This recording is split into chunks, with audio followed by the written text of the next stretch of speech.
Baru menerima mendisposisi kalau nggak salah suratnya kemarin dan hari ini juga selesai.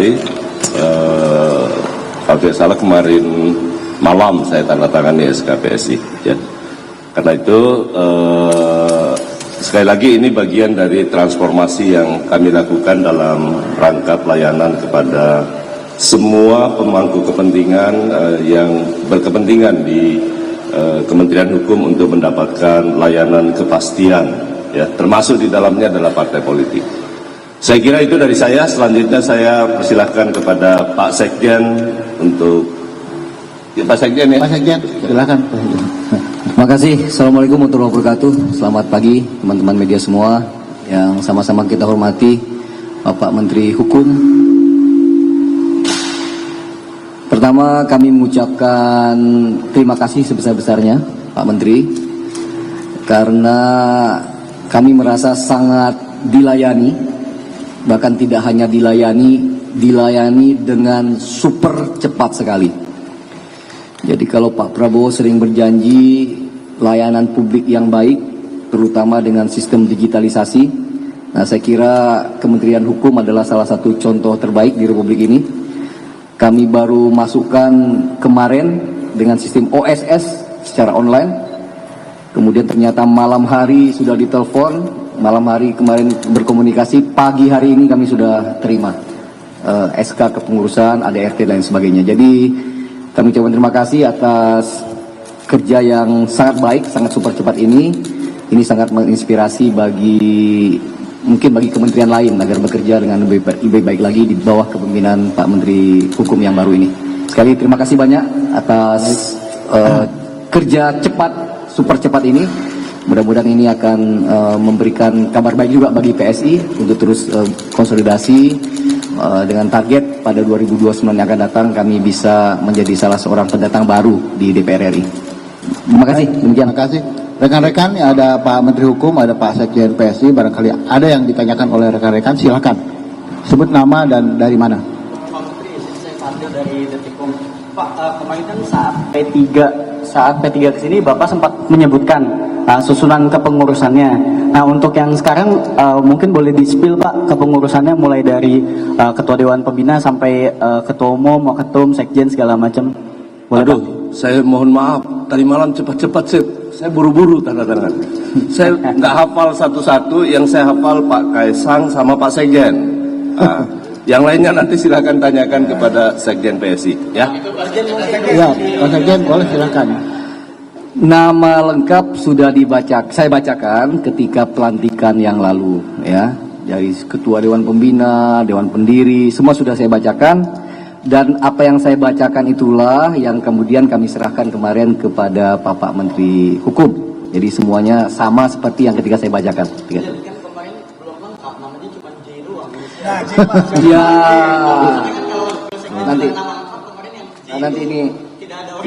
nanti saya buka ya, dan nanti Mas Ketum yang nanti akan umumkan di publik ya. Insya Allah secepat mungkin ya, Insya Allah. Begitu? Oke ya. Terima kasih. Assalamualaikum. Baik, kasih, silakan.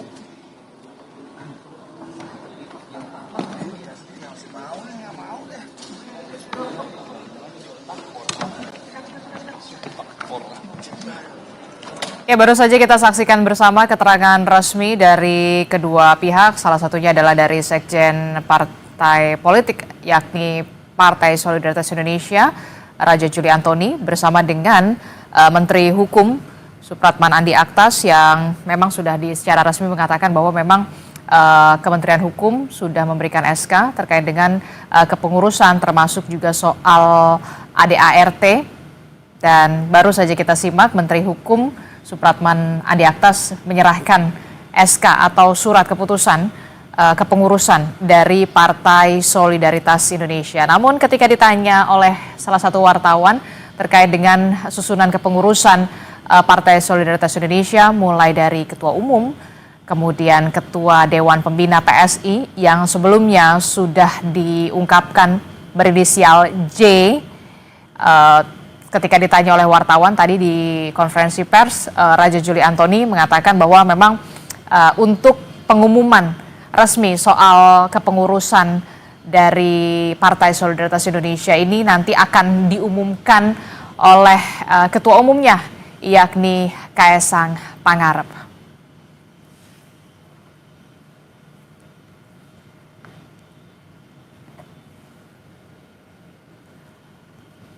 Lebih lengkap soal penyerahan dari Menteri Hukum kepada Partai Solidaritas Indonesia, kita akan tanyakan kepada jurnalis Kompas TV, sudah ada Cindy Permadi.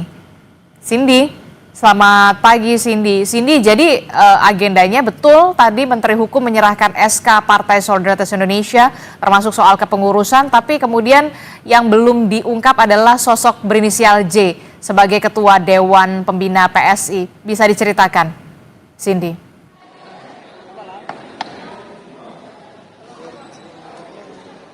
Cindy? Belum masuk, Nanda. Oke, tampaknya kita masih belum bisa berkomunikasi dengan jurnalis Kompas TV, Cindy Permadi, yang meliput di kantor Kementerian Hukum. Seperti yang tadi kita sudah simak bersama, Saudara, Menteri Hukum Supratman Andi Aktas sudah secara resmi menyerahkan surat keputusan atau SK kepengurusan dari Partai Solidaritas Indonesia. Sebelumnya, Saudara, kemarin PSI sudah mendaftarkan atau mengajukan kepengurusan dari PSI melalui online atau melalui daring, Saudara. Dan untuk lebih jelasnya kita akan tanyakan kepada jurnalis Kompas TV, Cindy Permadi, melalui sambungan telepon. Cindy, selamat pagi, Cindy. Pagi, Adisti. Iya, Cindy, jadi bisa dijelaskan, Menteri Hukum Supratman Andi Aktas baru saja menyerahkan SK kepengurusan PSI. Lebih lengkapnya tadi seperti apa prosesnya atau mekanismenya? Ya, ini adalah proses yang tadi kalau dari Sekjen PSI, Raja Juli Antoni, mengapresiasi karena katanya ini adalah proses yang cepat sekali. Dan yang paling menarik sebenarnya dari resminya kepengurusan PSI oleh Kementerian Hukum adalah tentu adalah soal strukturnya. Memang sebenarnya pada akhir September lalu sudah ada pelantikan DPP PSI periode 2025-2030 yang sudah disampaikan, diumumkan, dilakukan langsung oleh Ketua Umum PSI, Kaesang Pangarep.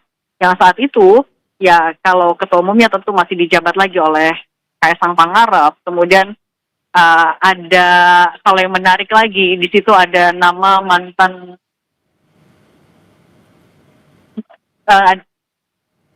ada nama mantan politisi Nasdem Ahmad Ali, kemudian juga yang paling ditanyakan juga tadi oleh wartawan adalah sosok yang mengisi Ketua Dewan Pembina yang sampai hari ini masih tidak dibocorkan baik itu oleh Menkum. So tadi Menkum alasannya adalah ya tidak melihat langsung, tidak melihat secara rinci struktur kepengurusan PSI ketika kemarin menandatangani. Sementara kalau dari Sekjen juga bilang ya nanti akan diumumkan langsung saja oleh Ketua Umum, oleh Kaesang Pangarep. Saat itu yang disampaikan hanyalah Bapak J, inisial itu yang disampaikan.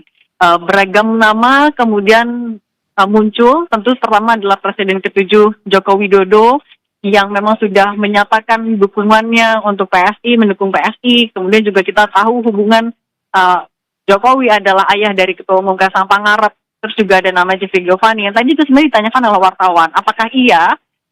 Kemudian ditanyakan ya nanti sajalah itu akan diumumkan segera. Kapannya memang tidak disampaikan. Tadi wartawan juga sempat menanyakan ketika Raja Juli Antoni, Sekjen PSI sudah masuk ke mobil. Apakah memang istimewa itu sampai nama Bapak J ini tidak diungkap hingga hari ini meskipun suratnya sudah resmi tadi disampaikan atau diberikan oleh Menkum, dijawabnya iya, seistimewa itu. Makanya ini yang masih menjadi seistimewa itu. Makanya ini yang masih menjadi misteri dalam tanda kutip tidak disampaikan. Dengan kepengurusan baru ini, PSI sebenarnya berharap cita-citanya adalah kepengurusan yang baru, punya strategi yang baru, modal yang baru untuk bisa di 2029 nanti bisa lolos ke Senayan. Itu yang menjadi cita-cita dari PSI dengan struktur baru yang hari ini sudah ditandatangani.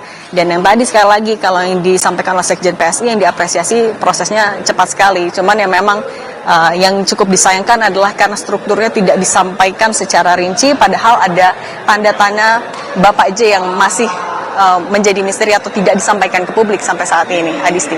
Oke, baik, terima kasih informasinya jurnalis Kompas TV, Sidi Permadi melaporkan langsung dari kantor Kementerian Hukum. Dan hari ini Saudara Menteri Hukum Supratman Andi Aktas resmi menyerahkan SK kepengurusan Partai Solidaritas Indonesia kepada Sekjen PSI Raja Juli Antoni.